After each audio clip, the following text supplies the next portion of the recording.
Hello, everybody. Morgan here. Today I'm going to be reading the story called Amos and Boris, written by William Stieg. This is dedicated to someone very special to me.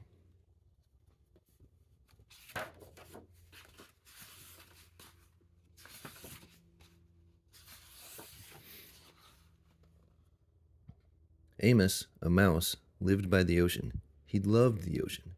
He loved the smell of sea air.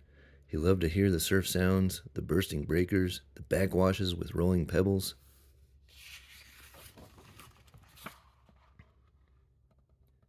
He thought a lot about the ocean, and he wondered about the faraway places on the other side of the water.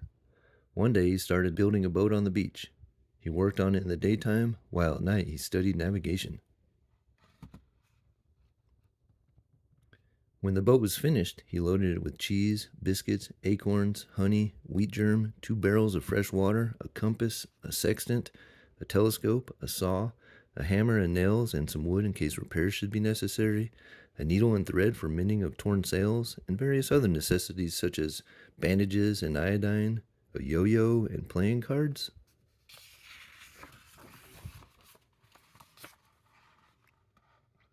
On the 6th of September, with a very calm sea, he waited till the high tide had almost reached his boat. Then, using his most savage strength, he just managed to push the boat into the water, climb on board, and set sail. The rodent, for that was the boat's name, proved to be very well made and very well suited to the sea, and Amos, after one miserable day of seasickness, proved to be a natural sailor, very well suited to the ship. He was enjoying his trip immensely. It was beautiful weather. Day and night he moved up and down on waves as big as mountains, and he was full of wonder, full of enterprise, and full of love for life.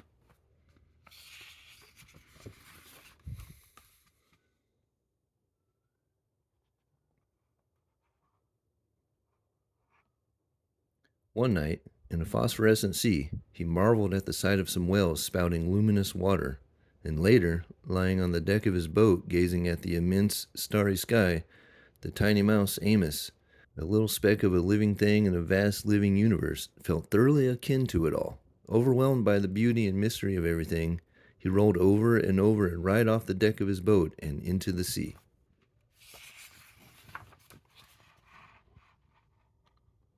"Help!" he squeaked, as he grabbed desperately at the rodent, but he evaded his grasp and went bowling along under full sail, and he never saw it again.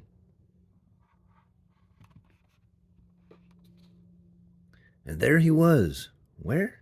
In the middle of the immense ocean, 1,000 miles from the nearest shore, with no one else in sight as far as the eye could see, and not even so much as a stick of driftwood to hold on to. Should I try to swim home? Amos wondered. Or should I just try to stay afloat? He might swim a mile, but never 1,000. He decided to just keep afloat, treading water and hoping that something, who knows what, would turn up to save him. But what if a shark or some big fish, a horse mackerel, turned up? What was he supposed to do to protect himself? He didn't know.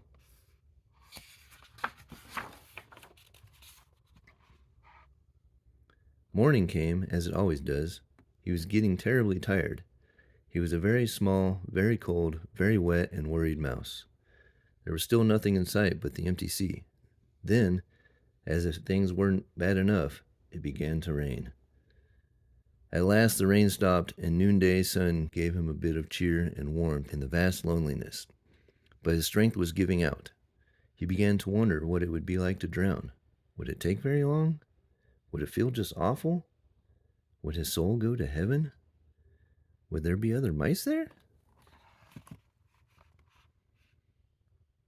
As he was asking himself these dreadful questions, a huge head burst through the surface of the water and loomed up over him.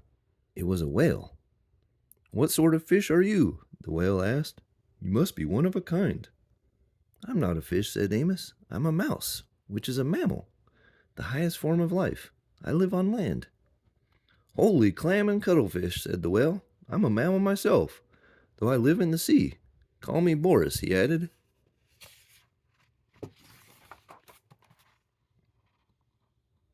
Amos introduced himself and told Boris how he came to be there in the middle of the ocean. The whale said he would be happy to take Amos to the ivory coast of Africa, where he happened to be headed anyways, to attend a meeting of whales from all the 7 seas. But Amos said he'd had enough adventure to last him a while. He wanted only to get back home and hoped the whale wouldn't mind going out of his way to take him there. "Not only would I not mind," said Boris, "I would consider it a privilege. What other whale in all the world ever had the chance to get to know such a strange creature as you? Please climb aboard." And Amos got on Boris's back. "Are you sure you're a mammal?" Amos asked. "You smell more like a fish." Then Boris the whale went swimming along with Amos the mouse on his back.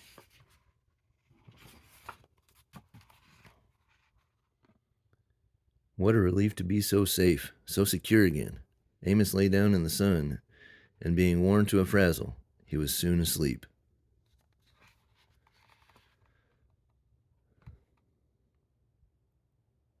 Then all of a sudden, he was in the water again, wide awake, spluttering and splashing about. Boris had forgotten for a moment that he had a passenger on his back and had sounded. When he realized his mistake, he surfaced so quickly that Amos was sent somersaulting, tail over whiskers, high into the air. Hitting the water hurt. Crazy with rage, Amos screamed and punched at Boris until he remembered he owed his life to the whale and quietly climbed on his back. From then on, whenever Boris wanted to sound, he warned Amos in advance and got his okay. And whenever he sounded, Amos took a swim.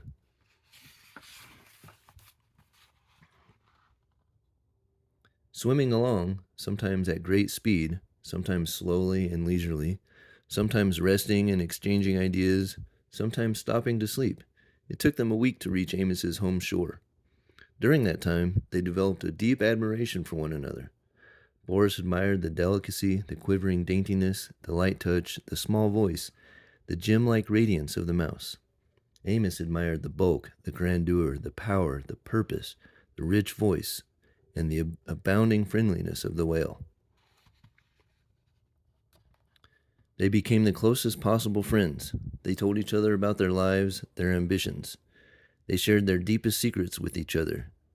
The whale was very curious about life on the land and was sorry that he could never experience it. Amos was fascinated by the whale's accounts of what went on deep under the sea. Amos sometimes enjoyed running up and down on the whale's back for exercise.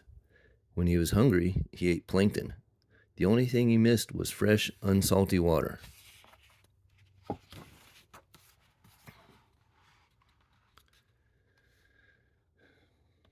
The time came to say goodbye.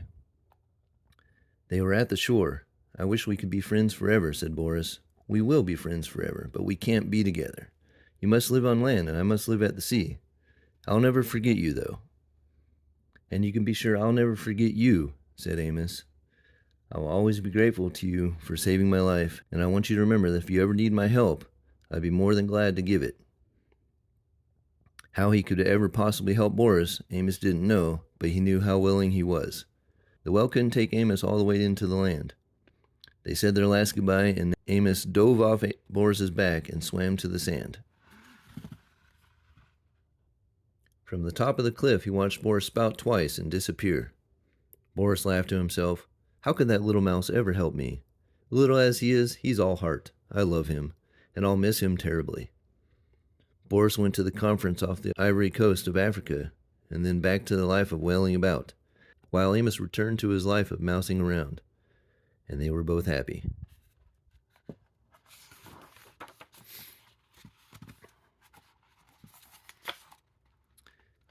Many years after the incidents just described, when Amos was no longer a very young mouse, and when Boris was no longer a very young whale, there occurred one of the worst storms of the century, Hurricane Yetta. And it just so happened that Boris the whale was flung ashore by a tidal wave and stranded on the very shore where Amos happened to make his home.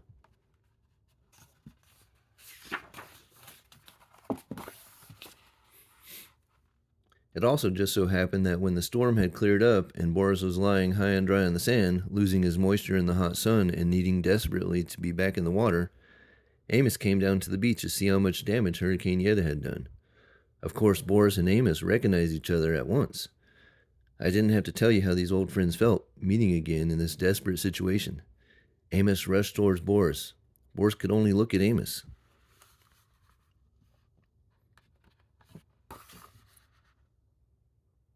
Amos, help me, said the mountain of a whale to the mote of a mouse. I think I'll die if I don't get back in the water soon. Amos gazed at Boris in an agony of pity. He realized he had to do something very fast, and he had to think very fast about what it was he had to do. Suddenly, he was gone. I'm afraid he won't be able to help me, said Boris to himself. Much as he wants to do something, what can such a little fellow do?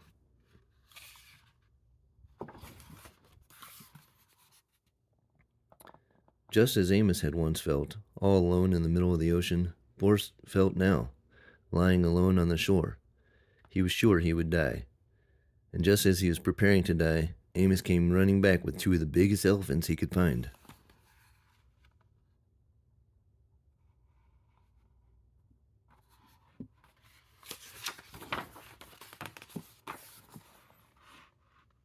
Without wasting time, these two good-hearted elephants got to pushing with all their might at Boris's huge body until he began turning over, breaded with sand and rolling down toward the sea.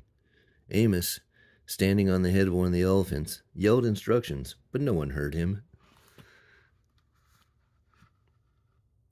In a few minutes, Boris was already in the water with waves washing at him, and he was feeling the wonderful wetness. You have to be out of the sea to really know how good it is to be in it, he thought. That is, if you are a whale. Soon he was able to wiggle and wriggle into deeper water.